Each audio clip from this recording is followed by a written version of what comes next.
Good afternoon, and thank you for joining us in Eno's latest webinar.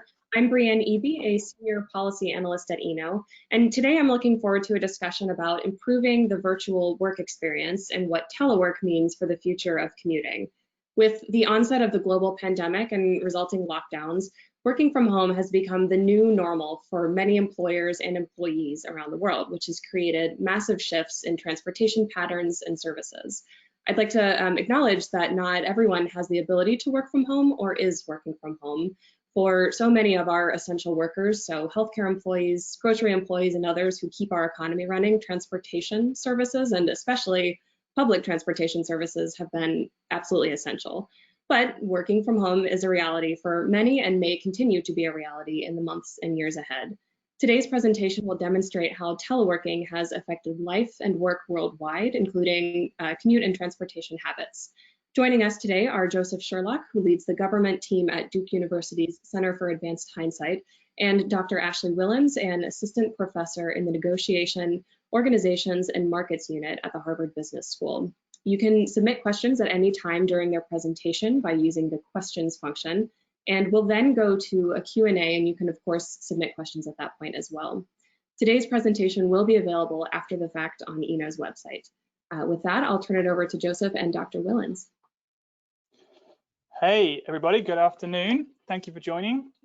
So thank you for the introduction. So we'll launch straight in and get going. And as mentioned, we're going to run through a presentation. I'll speak for the first half, and Ashley will speak for the second. So to get started, I think one of the first things we wanted to address is if you feel like you're busier while working from home, that's because the data shows that you are. These are data that we didn't collect, but they're from a working paper with some colleagues, and they're showing it analyzes the back end of Microsoft Teams and shows that so it's across 3.1 million people in 16 cities, and shows that on average the workday has increased by just over 8%, which is remarkable. We're also seeing that people are sending more emails, and that this has spiked since lockdown and hasn't yet fully gone back to normal, at least in the data so far. Also, these emails have more recipients. We're also seeing that there are more meetings, but also, of course, less FaceTime. And we're seeing that this is one that affects me, that the workday definitely has blurred boundaries, where we are working into the evenings and potentially being distracted during the day as well. So by lots of sort of empirical measures, the workday or work while working remotely is becoming harder and more strenuous. That said, some people are very much within this, struggling and are having a tough time. Also, others are doing really well. And so we have this situation where we sort of have some winners and some losers from remote work, which is interesting.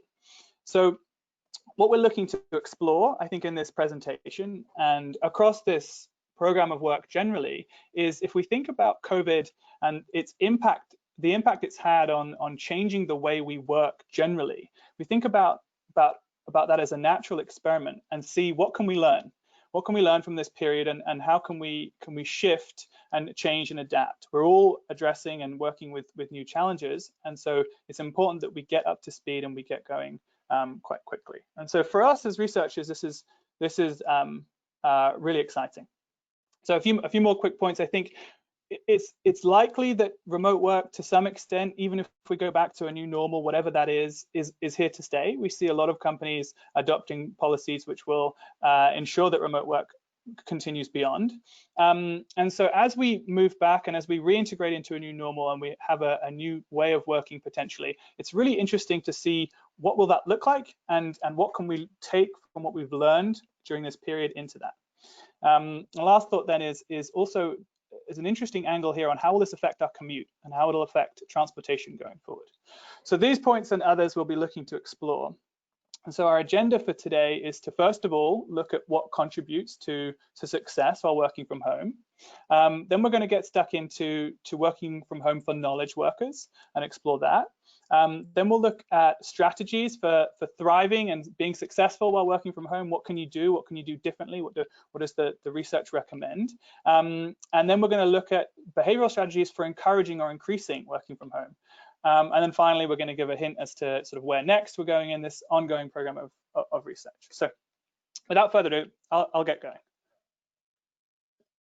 So the first thing I'm going to touch on is what contributes to working from home success. And the data we're going to pull from here is a large survey that we ran. So it was about 75 questions long. It took about 20 minutes, ran for about 6 weeks, although we're potentially putting it back into field for another wave of collection.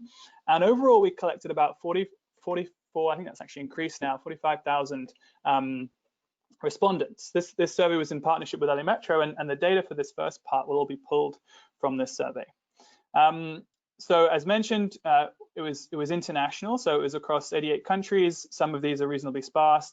A lot of the data came from Brazil, the US, and Israel and the UK, and it was a reasonable representation across the US.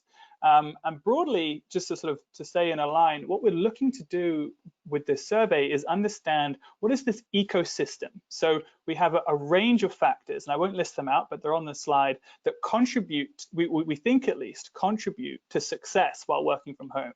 These factors all build an ecosystem, and the question we're trying to get at is which components, which interactions, which mixes of these factors in your ecosystem are best to enable people to flourish, to be successful, to be productive, to be happy, but also to be environmentally sustainable.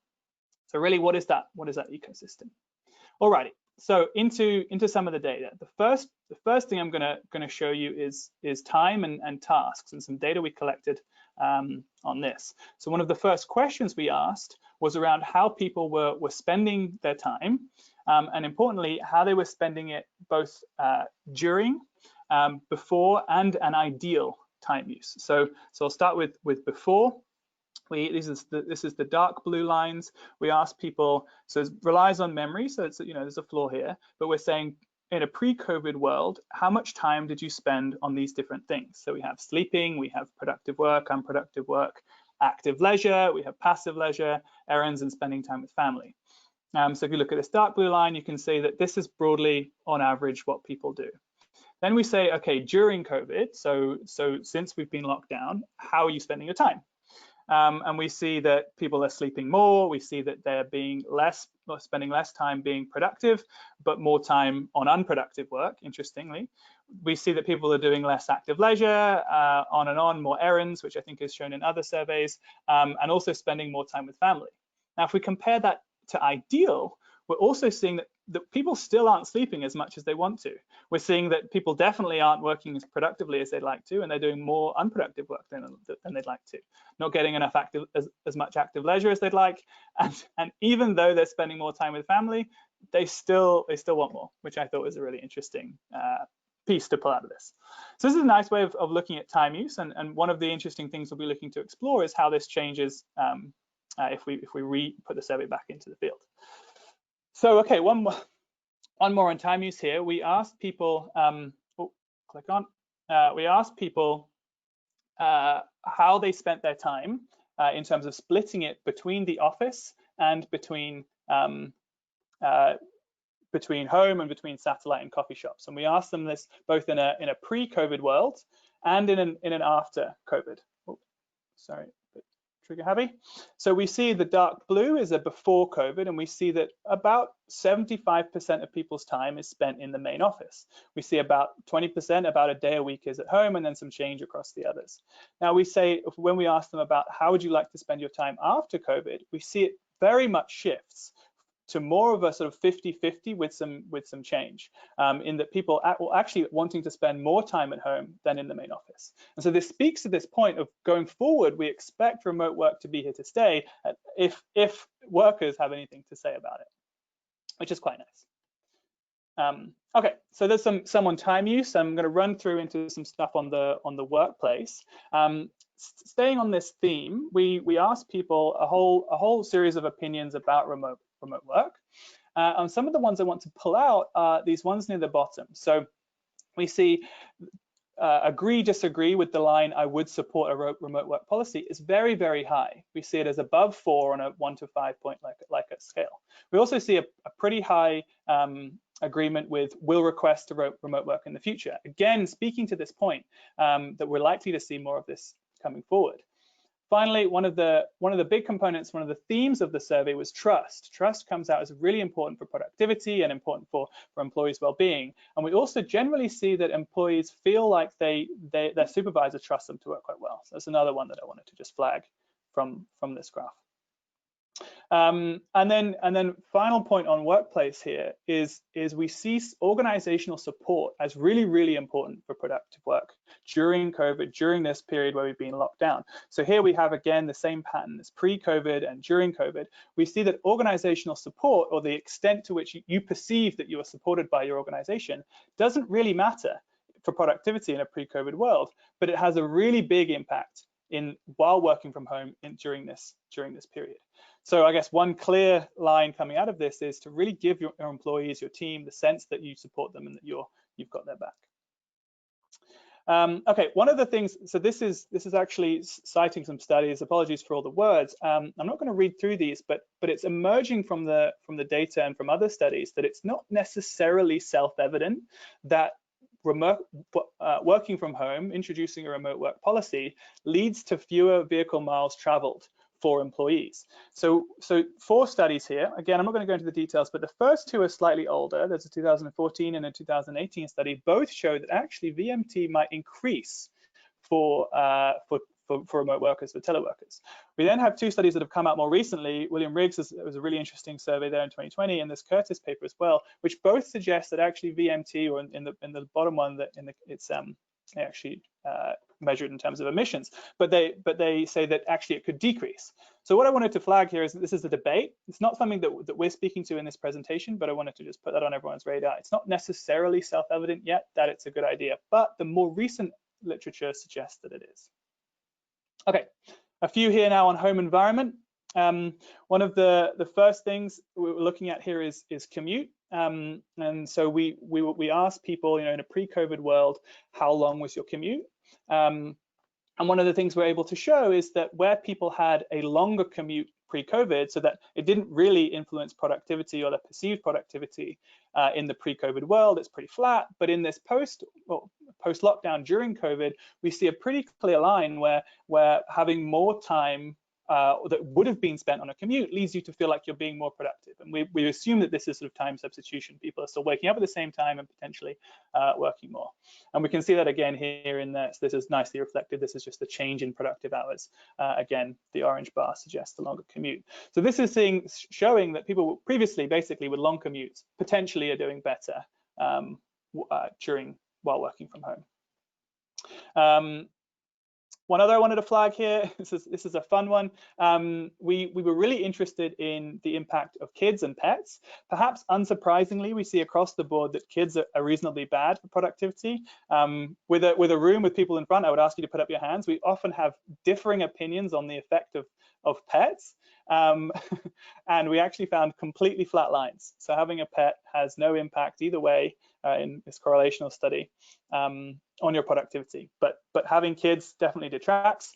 There's also a point on kids there where if you had support previously for kids and you lost it during the lockdown period, that is the worst situation to be in from a productivity perspective. Okay, so there's some reasonably quick highlights. I think one of the things I wanted to flag, the final slide on this survey, is we've had some real success in having impact with this survey. So a lot of the data, as mentioned, came from civil service partners in Brazil, and they've used the data, taken it up the ladder, and have subsequently introduced policies that have now been applied across the whole Brazilian civil service to reduce the friction for teleworking, to reduce it enables people to remote work part-time, which gets at this 3-2-2 idea, which actually we'll talk about in a minute, and also makes it easier just generally for people to get approval. So again, it's a really nice output from this survey, but I think it also speaks to this general trend that we're seeing, that people, even if we go back to a new normal, will likely be continuing to remote work in the future. Okay, so I am going to hand over to Ashley to continue on with working from home for knowledge workers. Great, thanks so much, Joy. So, well, Joy's survey that I was loosely involved in and that we are writing up some papers about right now provides a broad overview of productivity shifts as a result from working from home. My research team has also been looking at a deep dive into how does productivity emerge. So by trying to understand knowledge worker teams who are able to work from home, there's a lot of variability. Some teams are really productive, some teams are less productive. And so my team really tried to understand how can we leverage the insights from the current moment to understand what teams who are doing well, both in terms of productivity, but also in terms of well-being. What are they doing? How are they spending their time on an everyday basis? So we conducted a series of interviews with a large management consulting firm whose entire business model was upended when they could no longer go to their client site and had to do all of their work remotely. So we've been interviewing about, in part of these insights are based on 20 management consultants that we interviewed at all levels. We conducted structured interviews for about 30 to 60 minutes.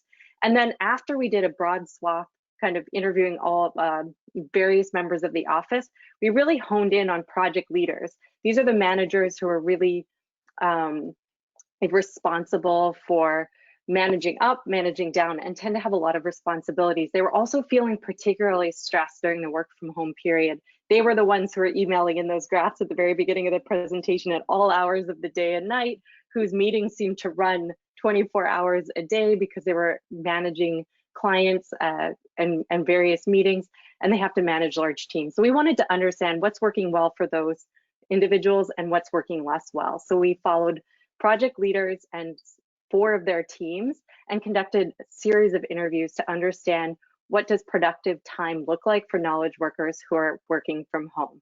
You can go ahead, Joey.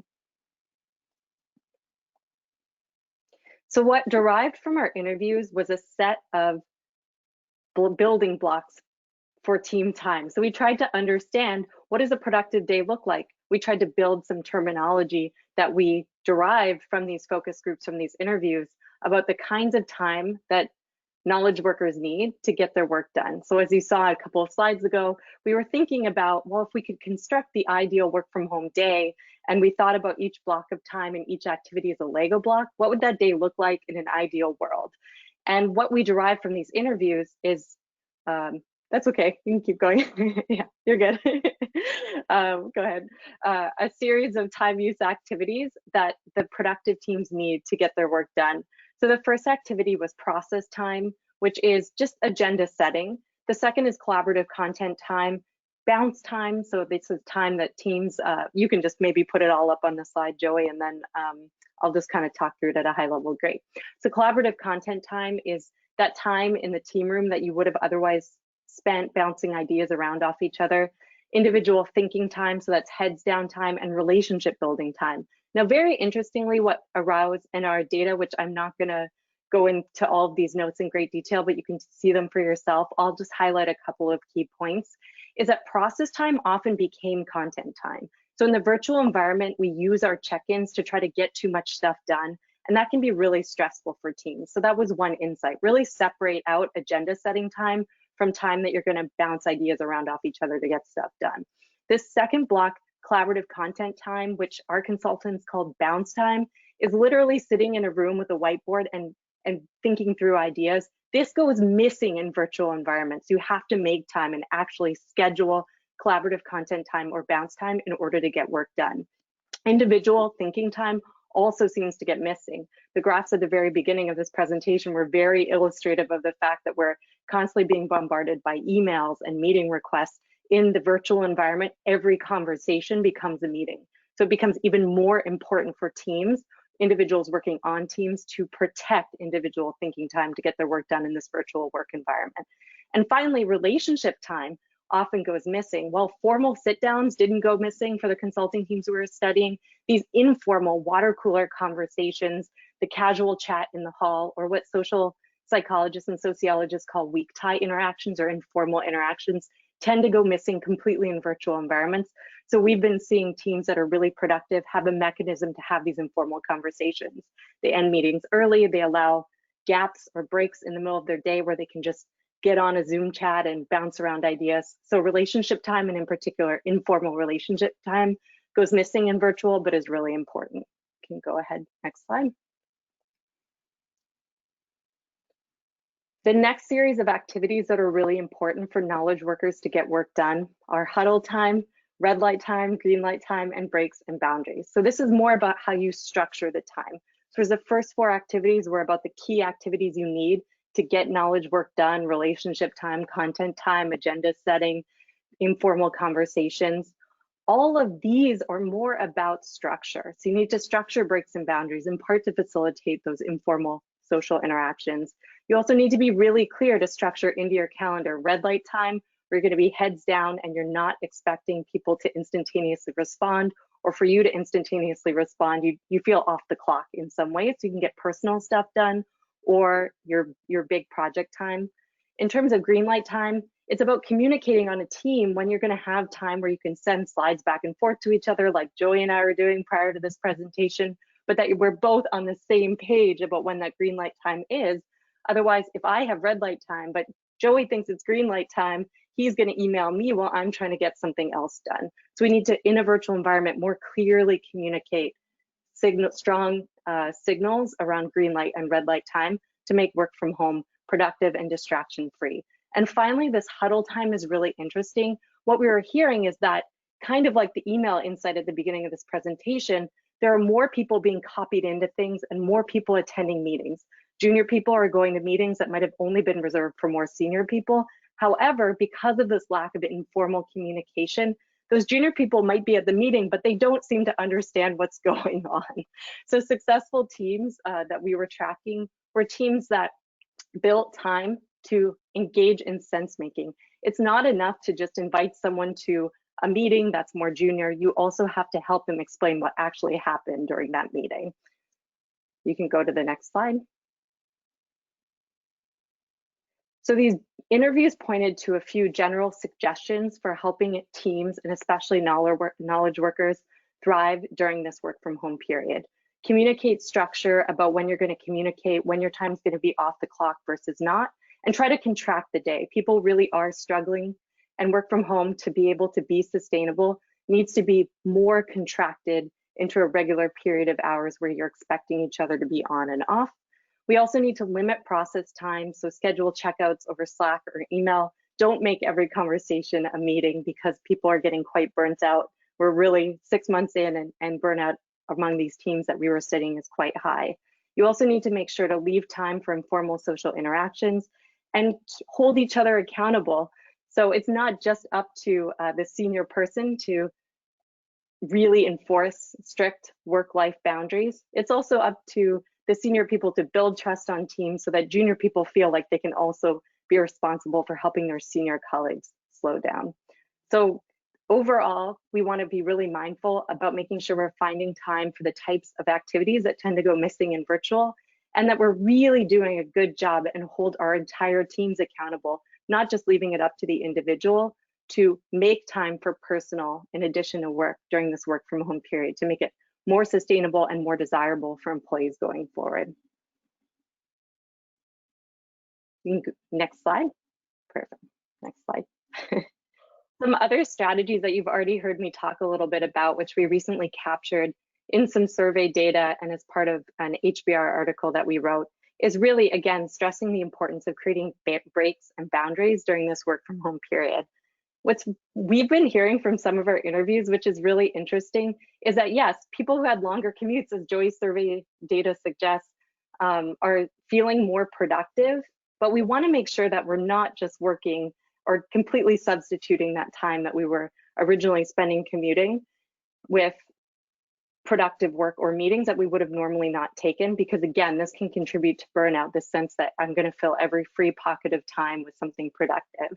So what we've been hearing from some of the folks we've been interviewing and studying is that people who are time crafting and creating their own breaks, so they're engaging in active leisure, like going for a jog or a walk, with the time that they would have otherwise spent commuting, are the employees who are doing better during this time. And one way to encourage employees to start seeing their commute as a way to get physical activity might be something that promotes more sustainable and active commutes as we bring employees back into the office. If we can help employees see their commutes, which have now gone missing, as an opportunity for physical activity or for deep reflection or productive work, people might be more likely to shift out of driving and into more active, sustainable modes of transportation once they start going back to the office. Another strategy that we mentioned in this HBR article, which I think is fun, is to give yourself a Feuerbend, which is, I think, correct me if I'm wrong, I think this is one of my, a German tradition and ritual of having a beer at the end of the day to signal that the workday is done. Doesn't have to be alcohol, it can be tea, going for a walk, calling a friend. You have to set clear rituals around when your workday starts and ends, especially in working from home.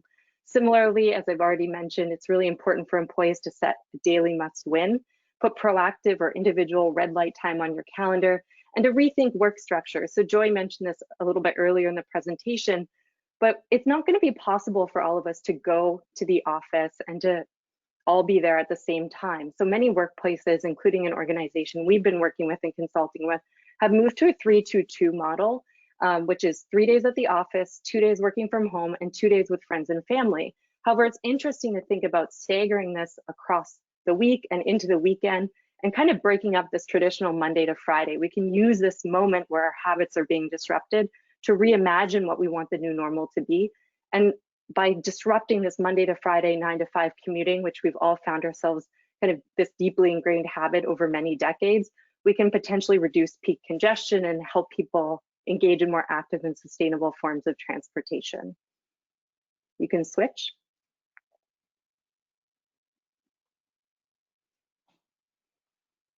Something that we've also been exploring is how can organizations encourage employees to stay home if employees actually do want to stay home?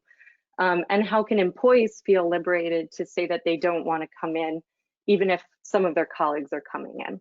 So what we found in a new paper that that's in press now is that it's actually more okay to cite COVID, corona-related, and physical health safety risks than people believe. So this is both true in terms of companies and also in terms of individuals. So when people say, I'm sorry, I can't, or I don't want to, and they say, I don't want to risk coming into contact with COVID, or I don't want to risk your physical health by coming to the office and maybe being an inadvertent carrier. So showing this recognition of the fact that you want to actually help others and keep others safe, that these communication is a really important social norm signal. So when you say, sorry, I can't, or an organization says, you definitely don't have to come in because or that the office layout is different because we're trying to keep everyone physically distanced in order to keep you safe, that these are all positive messages. So risk communication, although it feels we worry about not wanting to seem patronizing, is actually more efficient and effective at encouraging trust, which is so important between organizations and their employees. So if you're going to communicate about the ability to come in or to stay working from home, you want to focus on welfare and minimize social impression concerns. Employees might come in anyway, even if they don't want to, if they think that that's the best course of action. So you really want to make employees feel safe in expressing their true risk preferences as we ease back into the new normal. Next slide.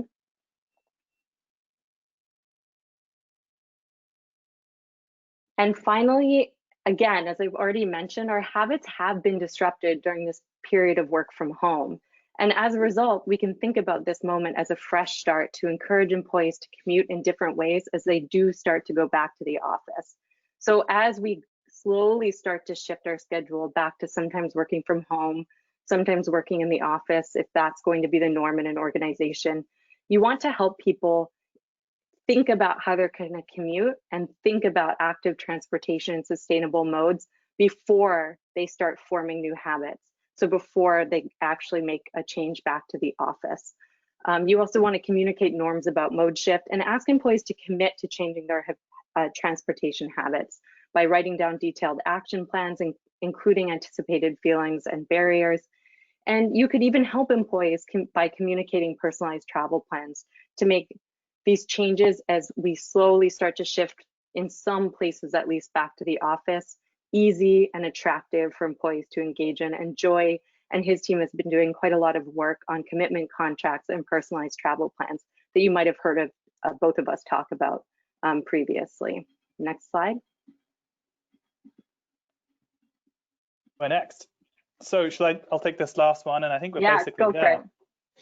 Okay, so look, I think hopefully we've given you a bit of an overview of what we've been thinking about, what we've been learning in terms of remote work and time use and all of the different factors around that. I think where next has lots of avenues, but one avenue that we really wanted to highlight is a program that was just kicking off with the very well-named Office of Extraordinary Innovation in LA.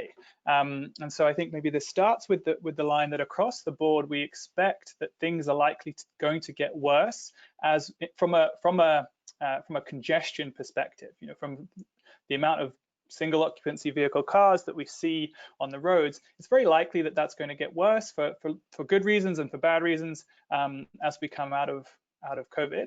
And so one of the things we need to do is, as mentioned several times, to potentially leverage this habit break, this temporal landmark, and see what we can do to try and continue habits and change behavior so that we don't end up as a society that drives everywhere, or more so. So this program will be working with LA and will be tackling 4 main areas. So incentives, fresh starts and personalized routes, and active transportation. And then the 4th one will be actually remote work and telework as an alternative to commuting and to driving. So this is just getting going. I think this is all I really wanted to say on it, but sort of watch this space and do get in touch if you have interesting ideas or suggestions. Finally, I think here are our resources. So there's some of the papers that Ashley and/or I have been working on. And thank you very much. I think we're about 10 minutes left for Q&A. Great, thank you so much, Dr. Whillans and Joey, and that was an excellent presentation. A bunch of questions have already come in, but if folks want to continue submitting those, we'll be sifting through those as we go. Joey, the first question is for you. You mentioned a second iteration of this research and doing another segment of data collection. Could you talk a little bit through what you anticipate that to look like in terms of the methodology? Is this a longitudinal assessment? Are you interviewing the same folks or surveying the same folks that you talked with before? Are you conducting a new survey with a new panel of folks, comparing to people that have returned to the office so that you can sense, what the dynamics are there? I think it'd be interesting to see in the future where we do have a vaccine and it's safe to return to offices, how the reintroduction of a commute affects productivity. So can you talk about your future research in this arena? Yeah, absolutely. So look, I think when I was citing that, I was citing sort of one specific thing, and so I'll cite that and then I'll mention some of the other ideas as well.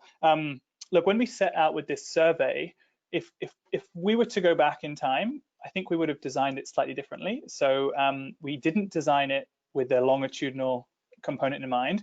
I think part of that really is my own personal optimism bias that we were not going to be locked down forever. And so actually there wouldn't be a lot of value in doing a longitudinal survey during COVID because we needed to get something out as quick as possible to capture the moment. Now, of course, in hindsight, that's laughable, and we should have designed it as a longitudinal study. But so the next round of exploration that we're going to send the survey again, will be another snapshot in time. So it'll probably be more or less the same survey with a few tweaks and changes according to context, but it'll just be another timestamp, which will be helpful and will add data, but it's not this nice longitudinal study that I think everyone agrees would have been better. So that's what I was referring to. I think some of the other angles that are at play here are very much so with this LA project. We'll be looking at exploring different strategies, Ashley mentioned some of them, to try and encourage and increase remote working, both from an individual's perspective, but also from a policy change perspective. A big aim of that program is to ultimately see if we can change policy, be it organizational or government. So there'll be some of those interventions will be going on, and we'll be looking at behavioral outcomes rather than just survey outcomes. And then I think there's also sort of the last bucket I'll touch on is we are very interested and open to further organizations who want to do similar things, to look to explore, be it remote work within their organization and how it's affecting and how it's changing, or different behavioral strategies to increasing it and reducing SOV use. So I think that's like a more of a hypothetical, but I think that's an avenue we would be keen to pick up. Great, thank you.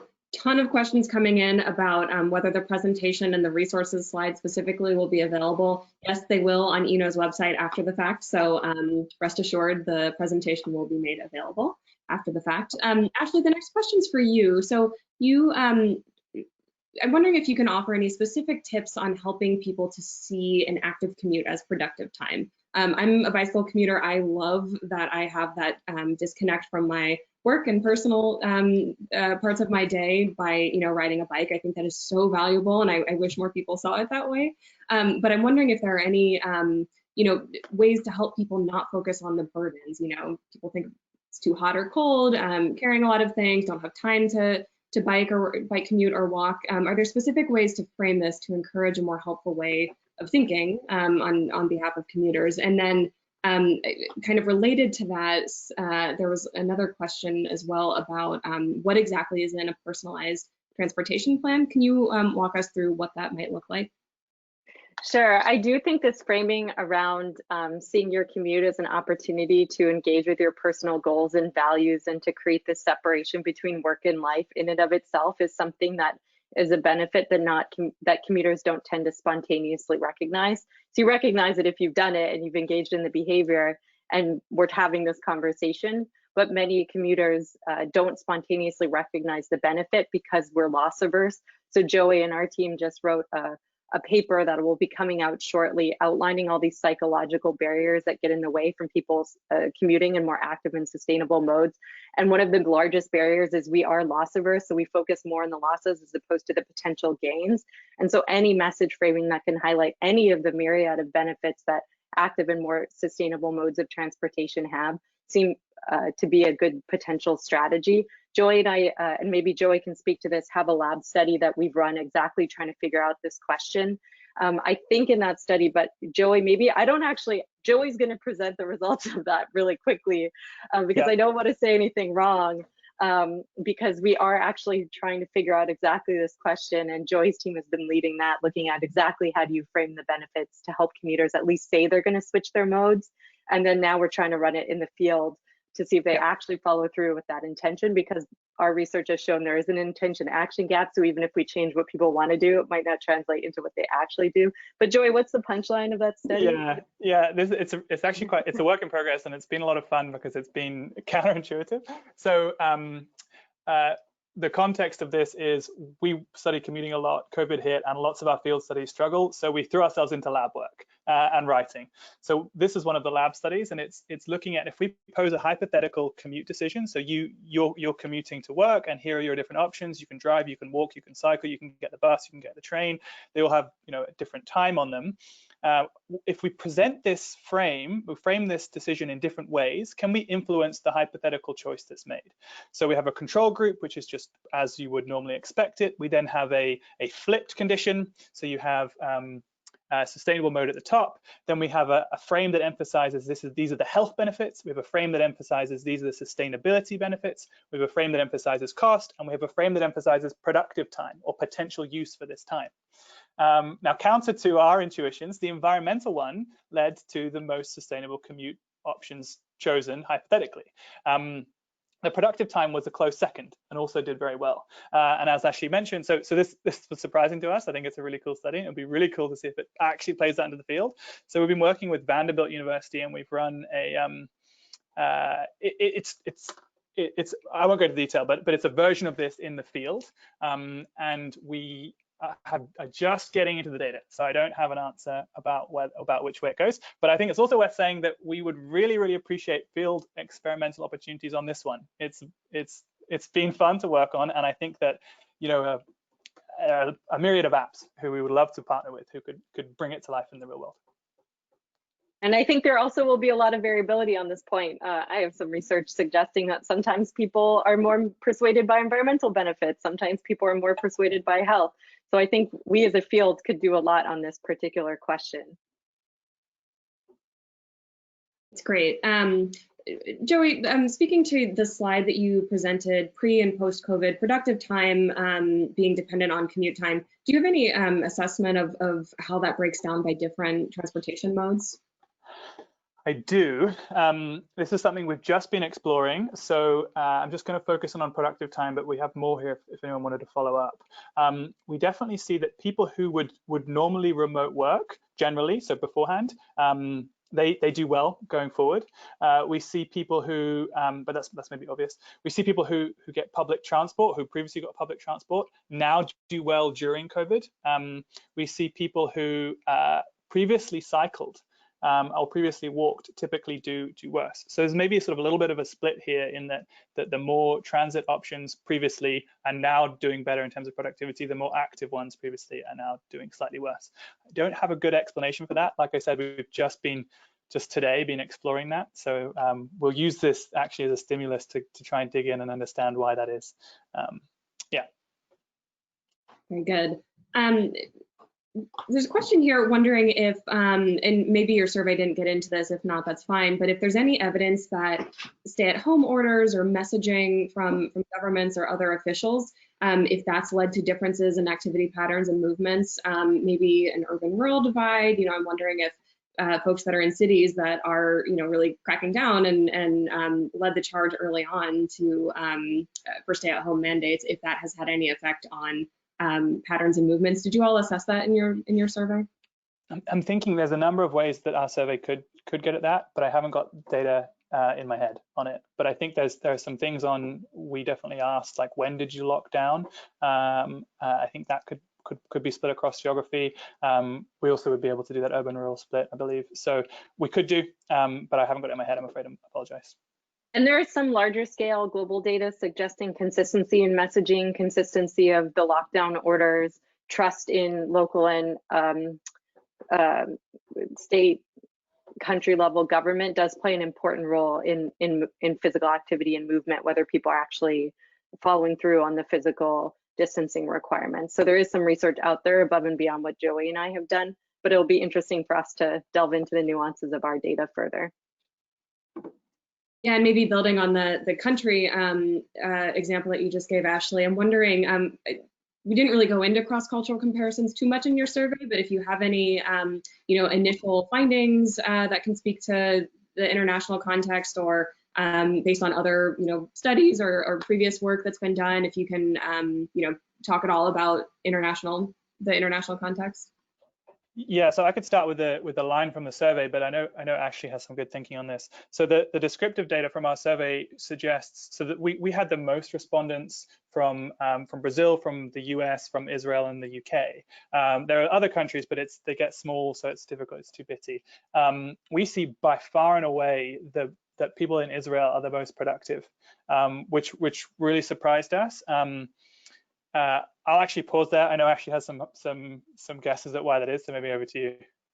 Well, I think important considerations are things that we'd have to understand in more detail. So again, what the COVID case rates are, the extent to which individuals can work from home or not, how normal that was, how much childcare and family support there is.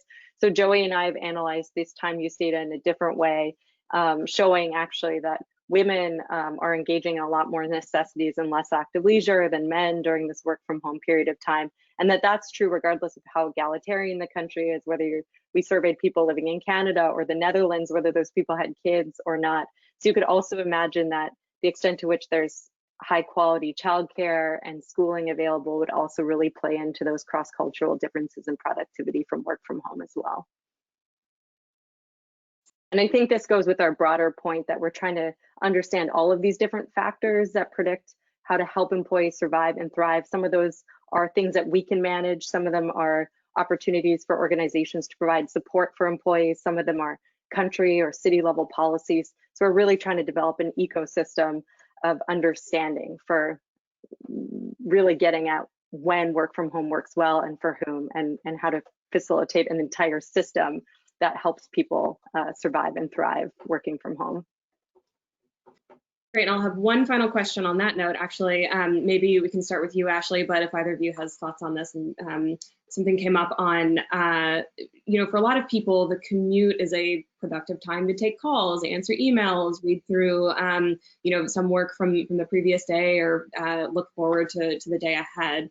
Is there any research on whether that's an effective way to think about work? And was that covered in your survey? I'm thinking ahead to a scenario where, and this is often framed in terms of autonomous vehicles, is that, that's time that you can be getting work done during your day. So how, should we be thinking about the commute as productive work time?